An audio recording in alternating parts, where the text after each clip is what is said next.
para se falar de lógica formal, a gente precisa falar dos conectivos lógicos, que são basicamente as operações que você faz com diferentes proposições. Então você tem várias proposições. Nossa ideia é conectar essas proposições por meio desses conectivos lógicos. O primeiro deles é a negação. É o mais simples de todos. É quando você nega aquilo que você está falando. Então você nega a proposição. Então vamos considerar essa proposição de exemplo aqui. A capital de Minas Gerais é Belo Horizonte. Se eu nego essa proposição, né, primeiro, por que é uma proposição? Porque ou é verdade ou é mentira. Ou vai ser Belo Horizonte ou não vai ser Belo Horizonte. Nesse caso, é verdade. Mas, enfim, poderia não ser também, tudo bem. Continuaria sendo uma proposição. Agora, quando eu nego essa proposição, que nesse caso é verdadeira, vai ficar da seguinte forma: a capital de Minas Gerais não é Belo Horizonte. Percebam que se antes ela era verdadeira, agora ela vai passar a ser falsa, né? Tem sendo de fato nesse exemplo aplicado. Olha, a capital de Minas Gerais é Belo Horizonte, é verdade. E aí, se eu nego essa afirmação, essa proposição, eu chego em a capital de Minas Gerais não é Belo Horizonte. E aí você fala, não, isso aqui é falso. Vamos pegar esse outro exemplo aqui. As girafas são carnívoras. Bom, essa proposição ela é falsa. Se eu nego essa proposição, ou seja, eu digo que as girafas não são carnívoras, percebem que ela passa a ser verdadeira? Então, esse primeiro conectivo lógico, que na verdade ele não é exatamente um conectivo, porque ele não está conectando duas proposições, ele está alterando o valor de uma dessas proposições. Então, nesse caso, se a minha proposição A ela é verdadeira, quando eu nego ela, ela vai virar falsa. Agora, se ela era falsa originalmente, como foi o caso desse segundo exemplo, e eu negar ela, ela vai virar verdadeira. Sempre isso vai acontecer. Vamos então ver outros conectivos lógicos aí. Então, nesse caso, a gente tem o conectivo lógico chamado de conjunção. Em geral é o E. A gente fala o E. Tem alguns outros exemplos, mas o E é a principal forma da gente descrever essa conjunção. Então, pensando em exemplos novamente, nas mesmas proposições que a gente colocou no slide anterior. Então, Belo Horizonte é a capital de Minas Gerais e girafas são herbívoras. Vamos fazer a seguinte análise. Primeiro, a gente vai observar cada uma dessas proposições separadamente. Então, eu vou chamar isso aqui de proposição A e essa aqui de proposição B. Nesse caso, tanto a proposição A é verdadeira, quanto a proposição B também é verdadeira. Então, a gente está caindo nesse caso aqui, em que A é verdade e B é verdade também. Como eu estou afirmando que Belo Horizonte é a capital de Minas Gerais e girafas são herbívoras, eu estou falando basicamente que as duas coisas têm que ser verdades. Tá? Pensem no segundo exemplo. Belo Horizonte é a capital de Minas Gerais e girafas são carnívoras? Você me responder? Não. Não, Belo Horizonte é a capital de Minas Gerais, mas girafas não são carnívoras. Então, tá errado isso daí. Né? Então, se aqui a proposição A é verdadeira, a proposição B é falsa. Então, se eu pego um conjunto delas, porque eu estou conectando essas duas proposições, eu chego que isso aqui é falso. E aqui a gente chegou que era verdadeiro. A mesma coisa vai acontecer para esse terceiro exemplo, porque Belo Horizonte é sim capital. Aliás, é capital do Brasil? Não, não é capital do Brasil. E girafas são herbívoras. Então, por mais que girafas sejam herbívoras, essa junção dessas duas afirmativas, dessas duas proposições, é falsa. Então, a gente tem que escrever aqui esse Fzinho. E aí, por último, se a gente fosse pegar esse caso em que os dois são falsos, ou seja, Belo Horizonte é a capital do Brasil e girafas são carnívoras, mais uma vez a gente vai chegar em algo falso. Né? Então, esse F aqui seria FF, embaixo e logo do lado eu teria que escrever mais um F, que a minha imagem está cobrindo aí, mas ficaria F também, porque o total é falso. Isso aqui que a gente está escrevendo chama tabela verdade. Eu escrevo cada uma das minhas proposições e vou considerando as possibilidades. Olha, ela pode ser verdadeira ou falsa. Só que aí aqui a gente tem uma segunda proposição. Então a gente tem que ver todas as combinações de verdadeiro ou falso de cada uma dessas proposições. Então aqui pode ser VV, pode ser VF, FV ou FF. E aí a gente vê qual seria o resultado da final dessa junção que a gente está fazendo. Então, quando eu falo A e B, eu percebo que, para ser verdade, as duas proposições têm que ser verdadeiras. O que muda um pouco quando a gente vai para esse segundo conectivo lógico, que é a disjunção, ou o ou simples, que a gente chama. Então, olha a diferença. Belo Horizonte é a capital de Minas Gerais ou os girafas são herbívoros. Beleza, as duas frases estão corretas, então claramente o total dessa frase está correto também. Agora, quando a gente caía nessa segunda possibilidade para o E, a gente falava que era falso. Mas escutem agora como é que fica essa frase. Belo Horizonte é a capital de Minas Gerais ou os girafas são carnívoras. Reparem que basta que uma dessas partes esteja correta para que a frase inteira esteja correta, porque por mais que as girafas não sejam carnívoras, Belo Horizonte é a capital de Minas Gerais. Então eu estava falando, olha, isso daqui ou isso daqui. Se isso daqui é verdade, então pronto, o total já é verdade também. Então nesse caso, a gente teria que, mesmo o B sendo F, sendo falso, a gente cair num caso em que a frase no total é verdadeira. Se a gente for para o FV, é uma situação muito parecida, então também vai cair no verdadeiro. Agora, se as duas partes forem falsas, então Belo Horizonte é a capital do Brasil ou girafas são carnívoras, bom, aí não faz sentido, porque nenhuma das duas partes está correta. Então, o total da minha frase também está incorreto, também é falso.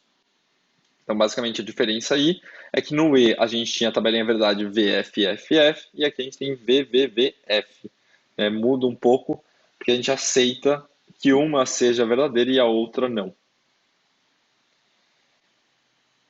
Outro conectivo lógico é a condicional, a condição, que se estrutura no português dessa seguinte forma: se eu falo apenas inglês e português, então eu sou bilíngue. É basicamente o se então. Vamos perceber o que acontece aqui. Então, vamos supor, que eu falo apenas inglês e português. Então, vamos supor que isso aqui é verdade. Se eu falo apenas inglês e português, então eu sou bilíngue. Bom, então aqui era verdade, aqui também é verdade, então o total da minha frase ele é verdadeiro. Então a gente começa respondendo essa tabela verdade, que se a primeira parte é verdade e a segunda parte também é verdade, então o total da frase é verdadeiro. Agora vamos supor que a premissa é verdadeira, a premissa é essa primeira parte aqui, então se eu falo apenas inglês e português, mas vamos supor que a segunda parte fosse falsa. Então, vamos falar do tipo, eu sou trilíngue. Então, se eu falo apenas inglês e português, ou então vamos escrever, né? Se eu falo apenas inglês e português, então eu não sou bilíngue.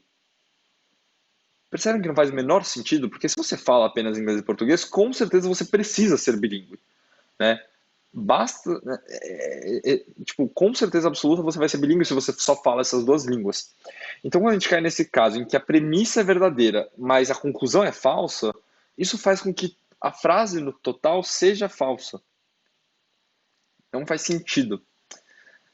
Agora, e se a premissa for verdadeira? Então vamos supor que eu não falo apenas inglês e português. Pode ser verdade que eu seja bilíngue?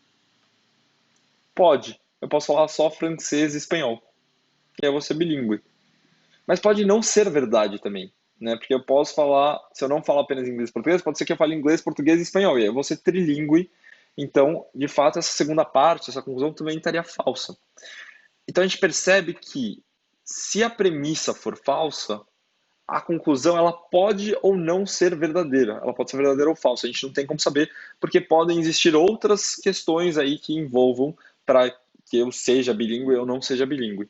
Então, no caso do FV, a gente chega em V, e no caso do FF, a gente também chega em V, tá? Porque também pode ser verdade que eu não fale apenas inglês e português e que também não seja bilíngue, tá? Justamente aquele exemplo que eu dei, se eu falar inglês, português e espanhol, a primeira parte é falsa, a segunda parte também é falsa, e o todo da minha frase é verdadeiro. Tá? Então, esse é um conectivo muito, muito importante quando a gente se trata de lógica. Outro é a bicondição, que é esse tal de se e somente se que a gente usa muito, muito, muito na matemática. Né? Olhem só, eu sou bilíngue se e somente se eu falo apenas duas línguas. Percebem que se eu sou bilíngue, eu com certeza preciso falar duas línguas. E se eu falo só duas línguas, eu só posso ser bilíngue. Né? Então, é como se fosse esse vai e vem. Por isso que, inclusive, é representado por essa flechinha aqui, nos dois sentidos. Então, olha só, se a primeira parte é verdadeira e a segunda parte é verdadeira, então a frase também é verdadeira. Agora, se eu não sou bilíngue, então eu não posso falar apenas duas línguas para isso ser verdadeiro, né? Então percebam que a gente cai nesse último caso de FF, se a primeira parte é falsa e a segunda parte é falsa, essa afirmação no total também é verdadeira, tá? Porque olhem só, eu posso não ser bilíngue desde que eu não fale duas línguas. Então, se as duas partes são falsas, o total da minha frase está correto, né? A parte lógica a estrutura lógica faz sentido, ela está certa. O que não faria sentido? Se eu falo que eu sou bilíngue, mas que eu não falo duas línguas, que eu não falo apenas duas línguas. Aí não faz o menor sentido. Ou vice-versa. Falar que eu não sou bilíngue, mas que eu falo apenas duas línguas. Então, quando a gente cai nesse caso de VF ou FV, a gente chega em afirmações falsas. E no VV a gente chega em afirmação verdadeira. Então isso a gente viu vários conectivos lógicos. Aqui eu deixei também os símbolos deles, são bem importantes para a gente ir desenvolvendo o curso. Então isso daqui representa o E, isso representa o OU, vocês já viram esses símbolos da matemática, inclusive.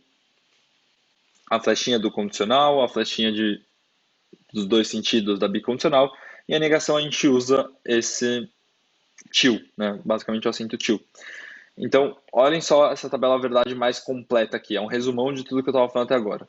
Se eu tenho as proposições A e B e eu faço essas conexões, então A e B, A ou B, se A, então B, e A, C e somente C, B, eu chego nessas possibilidades, né? Então se o meu A é verdadeiro, meu B é verdadeiro, isso aqui tem que ser verdade, isso aqui tem que ser verdade, isso aqui tem que ser verdade, isso aqui tem que ser verdade. Então eu só resumi aí todas as tabelinhas verdades que a gente foi montando aqui nessa tabela verdade geralzona, tá?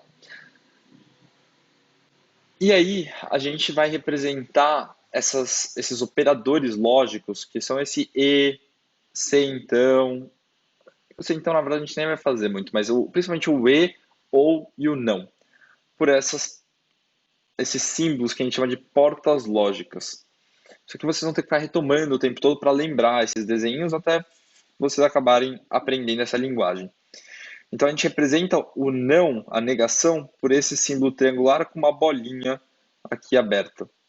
Percebam que no não só entra uma coisa e sai outra coisa. O que é isso, né? Se eu entro com uma proposição aqui, ela vai passar por esse operador e ela vai sair o inverso. Então, se ela era verdadeira, ela vai sair falsa. Se era falsa, vai sair verdadeira.